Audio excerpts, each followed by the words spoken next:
मेरे बड़े भाई जीता हुड्डा जी, कुलदीप गंगाना जी, कमला बावर जी, मोहित ढिल्लू जी और महाराज जी और मेरे पिता तुल्य मदेना गांव के बुजुर्गों, नौजवान साथियों और जहां तक मेरी आवाज आ रही माताओं बहनों व मातृ शक्ति, मेरे मदीना गांव के बुजुर्गों, नौजवान साथियों, मुझे बड़ा दुख होता है जब एक इस हरियाणा प्रदेश का मुख्यमंत्री एक गरीब किसान के बेटे को ये कहता है कि बालों कोई जड़ता नहीं।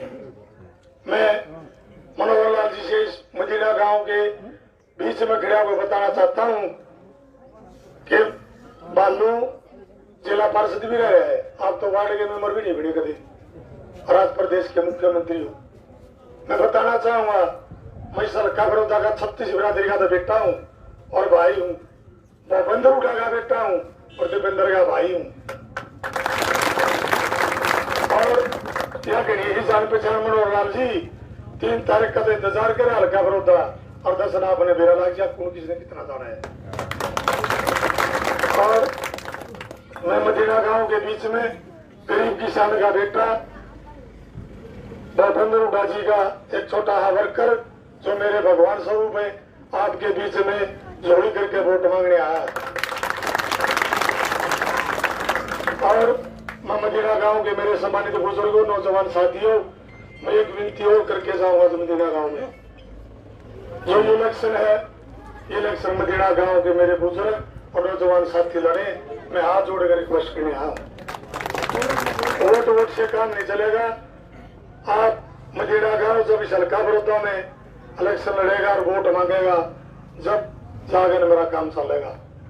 और 3 तारीख ने मनोहर लाल जी ने बता देगा कौन किसने कितना जाना है। और आपके बीच में मेरे भगवान स्वरूप मान्य चौधरी भूपेंद्र हुड्डा जी बैठे और पूरा सम्मानित मंच बैठा है। मदीना गांव के मेरे सम्मानित बुजुर्गों, नौजवान साथियों, मैं आज आपको एक भरोसा दिला के जाता हूँ, अगर कहीं भी आपके बेटे और भाई की कहीं भी जरूरत पड़ेगी, जब रात के 12 बज रहे हो, फोन करके ढील ना करियो, आपके बीच में खड़ा पाऊंगा और पूरा बड़ौदा लगा कि पगड़ी के मान सम्मान रखूंगा, कहीं भी इसको झुकने नहीं दूंगा। अगर कहीं भी हल्का बड़ौदा ने मेरे पसीने की जरूरत पड़ेगी तो मैं खून बहा दूंगा। तो इसी के साथ ही मैं अपने वाणी को विराम देता हूँ। जय मदीना गांव, जय भूपेंद्र हुड्डा, जय दीपेंद्र हुड्डा। ये तो मदीना गांव ने उन्हें बताना पड़ेगा अपना नारा सागी थी पहुंचे वो बताओ दे 5 किलोमीटर। चौधरी भूपेंद्र हुड्डा की, विकास पुरुष की, किसान नेता की। चौधरी भूपेंद्र हुड्डा के राज में 2 नारे चलते थे, हुड्डा बड़ा सियाना है, खरीदे दाना दाना है, और हुड्डा तेरे राज में जीरी गई जहाज में। मान्य भूपेंद्र हुड्डा जी।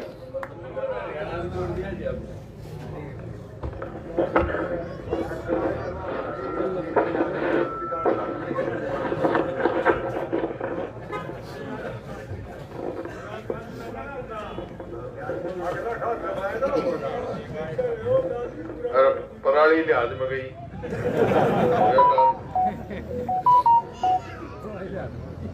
हरियाणा विधानसभा के पूर्व स्पीकर पंडित कुलदीप शर्मा जी हमारे भाई हैं, और हरियाणा विधानसभा के पूर्व स्पीकर, पूर्व मंत्री और इनेलो के पूर्व अध्यक्ष, अब हमारे वरिष्ठ साथी अशोक अरोड़ा जी, भाई डॉक्टर कपूर जी, कुलदीप जी, कमला जी और भाई मेरा अजीज जीता हुड्डा जी, और यहाँ से उम्मीदवार हमारे अजीज भाई बालू जी, वह उपस्थित मेरे बुजुर्गों, नौजवान साथियों, बेटा ने भाई भी कहते हैं कोई बात नहीं, सर हमारा अजीज है हेलो, वह दूर सुन रही मेरी माता और बहनों और प्यारे बच्चों, बात तो सारी तुम समझ रहे हो और ये मुद्दा भी समझ रहे हो। कुलदीप शर्मा जी ने भी बता दी, अशोक अरोड़ा, हर कोई बतावे ना बतावे, आजकल सब समझते हैं ये जो चुनाव है, उपचुनाव, ये खाली एक एमएलए बनाने का नहीं है। क्योंकि भाजपा वाले तो ये कहें कि एक एमएलए से कई बार बड़ा हमारी सरकार चलती रहेगी। एक एमएलए का सवाल नहीं है, ये ऐतिहासिक बात है। आपको याद है आज से 30 साल पहले महम में एक इलेक्शन हुआ था, 87 मेंबर थे अरोड़ा साहब वगैरह की पार्टी, उस पार्टी में थे उस टाइम। तो एक के बाई इलेक्शन ने सरकार चलती करती थी। तो ये एक काम आज बड़ौदा के इलेक्शन के बाद होगा, शुरू हो जाएगा इस सरकार का जो है पता शुरू हो जाएगा, चूल ले जाएंगी। इस वास्ते ये चुनाव जरूरी है। दूसरी बात ये कहेंगे कि ये भाई हमारा तो कोई फर्क नहीं पड़ता, ये तो कांग्रेस की सीट की थी, हार से मान रहे हैं, एक सीट का कोई फर्क नहीं पड़ता। ये तो भूपेंद्र हुड्डा की प्रतिष्ठा का सवाल है। भाई एक बात मैं बताना चाहता हूँ, ये भूपेंद्र हुड्डा की प्रतिष्ठा का सवाल नहीं है, ये पूरे इलाके की और पूरे बड़ौदा हल्के की प्रतिष्ठा का सवाल है। मैं तो इनका हूँ एकदम मतलब अजीब अजीब बयान देने लग जाए। एक आएगा, सबसे पहले इनके अध्यक्ष ने बयान दिया, मैं व्यक्तिगत नाम नहीं लेता, भाई भूपेंद्र आओगा, यूं कहेगा मैं थारा तुम मेरे, कहते आज सुना था आपने। फिर तो पूछते भाई भूपेंद्र के लाया जोड़ा है, वो तो सही मारा है? ऐसी छोटी बात कहते मैं लाया जोड़ा हूँ भाई, थारा हो गए हूँ और तो मेरे हो गए। फिर एक आओगा दूसरा मंत्री, वो कहेगा भाई देखो ये तो स्टेयरिंग भूपेंद्र उठा के हाथ में है, कांग्रेस का हिस्सा मेरा नहीं, कहते इसके स्टेयरिंग पर दूसरा बैठ जाएगा स्टेयरिंग पे। तो भाई एक बात सुनो, आपके माध्यम से बताना चाहता हूँ उस मंत्री को, दलाल साहब को, ये लिख ले भाई, भूपेंद्र हुड्डा जिस स्टेयरिंग पे बैठ जाता है उससे उतरता नहीं है। उतरा हो तो बताओ, एक के बाद एक, एक के बाद एक। तो ये है, कोई कुछ कहेगा। खट्टर साहब आएंगे, चीफ मिनिस्टर हैं, बहुत जिम्मेवारी का पद होता है। मैं किसी के बारे में व्यक्तिगत बात नहीं कहता, लेकिन एक कल का इतना नौजवान, उसके बारे में कांग्रेस ने टिकट दे दी इसको, बालू को। क्या कहा उन्होंने? भाई कांग्रेस के उम्मीदवार तो कोई जानता ही नहीं, क्योंकि एक किसान का बेटा है, गरीब का बेटा है, एक कार्यकर्ता है, इस वास्ते नहीं जानता। मैं खट्टर साहब से पूछना चाहता हूं आपके माध्यम से, भाई आप मुख्यमंत्री बने, उससे पहले आपको कौन जानता था? फिर क्यों इसने क्यों पूछा मैं कौन जानता? इधर बनाओ, फिर जान लग जाएंगे, जरूरत में जान लगे, इसमें जान लग जाएंगे। एक बात, उनकी बात का बात कह रहा हूं मैं। सवाल आज ये है, क्या स्थिति है आज? आर्थिकता कहां खड़े हम? आज किसान बर्बादी के कगार पे है, तो उसको एमएसपी भी नहीं मिलती खरीद। आप देखो ऐसे प्रत्यक्ष प्रमाण की बिल्डिंग जो दीदी 6,000 रुपए बिकी, आज बताइए और डॉक्टर साहब कितना क्या बिक्री है? वो 1500 भी उठा रहे। और हमारे समय में पूरा भाव मिला किसान को, डीजल हिंदुस्तान में सबसे सस्ता मिला, ना खाद पे टैक्स था, ना कीटनाशक दवाइयों पे टैक्स था, ना ट्रैक्टर पार्ट्स पे टैक्स था। आज हर चीज पे टैक्स पे टैक्स, टैक्स पे टैक्स, टैक्स पे टैक्स। और डीजल आज दिल्ली से भी महंगा है, खाद में भी टैक्स लगा दिया, कीटनाशक, और भाव मिलता नहीं। फिर क्या करेगा किसान भाई? और ऊपर तक 3 कानून और बना दिए, 3 कानून और बना दिए। क्या भाई?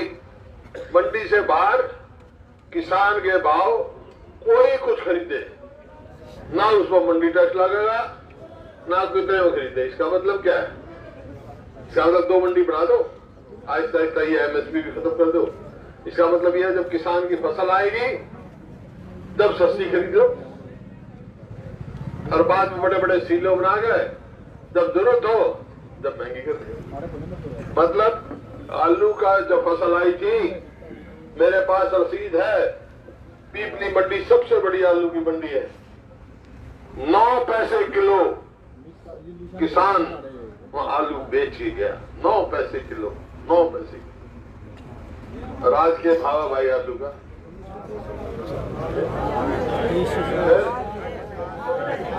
ये कानून अगर चल लागू हुए तो इससे तो यही हो रहा है। और मेरे को दिख गया है ये 2007 में मैंने हरियाणा में कानून बना रखा है, नियम बना रखे हैं कि कोई भी जो है एमएसपी से कम नहीं खरीद सकता है, नहीं सकता, उसको जुर्माना हो। पंजाब में तो सजा कर दी 3 साल की। तो मैं तो एक बात कह रहा हूं, ये बड़ौदा का चुनाव का नतीजा इस किसान के लिए ताकत देगा, और हमारी ताकत आएगी। अब पहले तो बिल अभी ले आऊंगा, प्राइवेट मेंबर इनको एक्सपोज करूंगा, ताकत आएगी तो बिल लागू नहीं होने देंगे, और जो एमएसपी से कम खरीदेगा उसको सजा कराएंगे।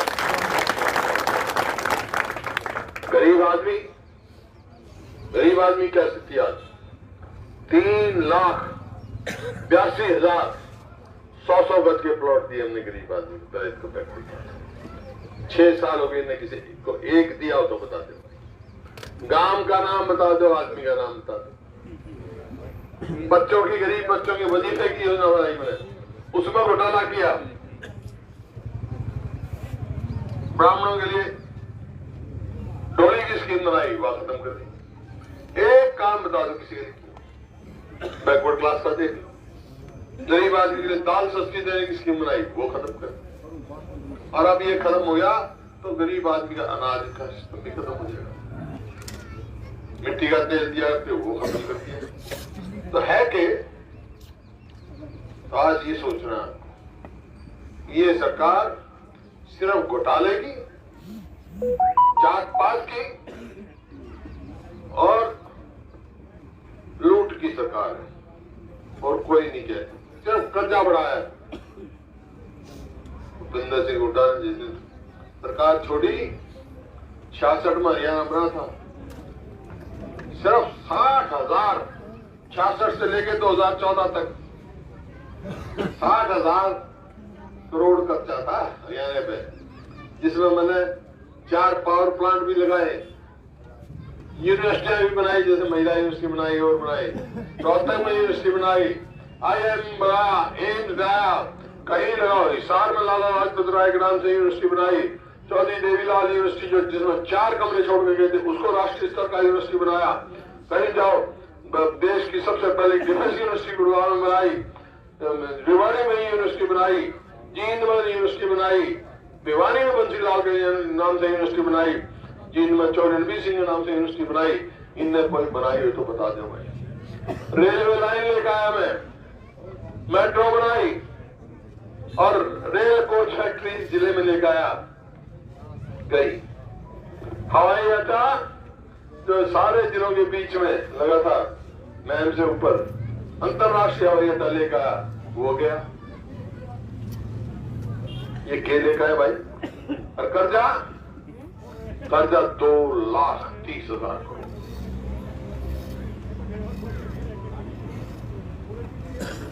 कहां जाएंगे? तो आज ये बात कह रहे हैं भाई, प्रतिष्ठा इलाके ये फिर आएंगे, एक आएगा लगाने के लिए, ये तो ठगने के लिए आते हैं भाई। हम लड़ते हैं रोजगार के लिए, लोगों के रोजगार के लिए। बेरोजगारी में आज नंबर 1 हो गया हरियाणा, नंबर 1 पूरे देश में। हमारे टाइम में नहीं था।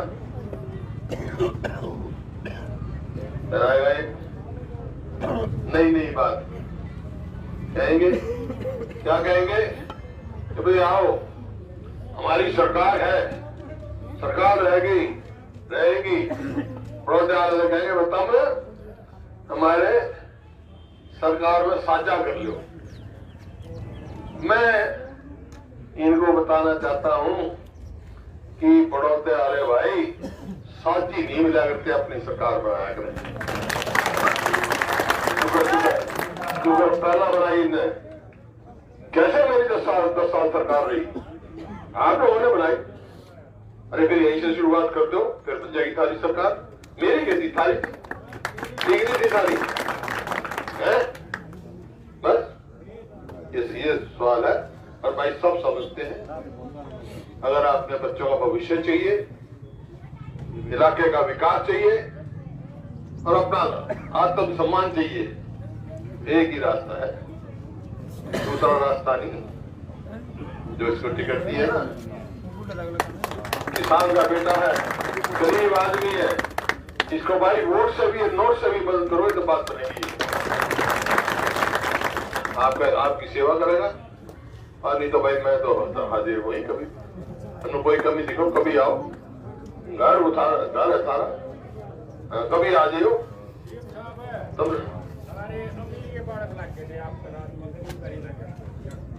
कोई बात नहीं, गरीब के बहुत लागे। मेरे पास रिकॉर्ड है, तो नहीं लागे हुआ। मेरे सब अमीर गरीब सब बराबर है बेटा। ये वो तो ईब आया ऐसा टाइम, समझा नहीं? सबकी जांच के लगे, इस काम के कितने लागे बता। बता तो इस शिकायत भी बात ना कराएगा बोल गए नहीं लागे हुआ, सारे लागे, तू नहीं लागे हुआ, तब तकलीफ होगी तो आगे मौका आएगा तरह दिखाने को। समझा नहीं? मैंने एक बार सुन लो भाई, ना छोटे इसकी बात छोड़, अब ये बहस नहीं कर रहे थे। एक बात सुन लो, मैं कागज पर लिख के देता हूँ, जितने बच्चे मैंने नौकरी पर लगाए हैं, किसी सरकार ने मैं से पहले लगाए हो, आगे लगाए तो टांग के नीचे निकल जाओ। क्या बात है? मेरा बच्चा है, मेरा ऐसा ही बच्चा इसका है, ऐसा ही बच्चा इसका है, ऐसा ही बच्चा उसका है, सब मेरे बच्चे हैं।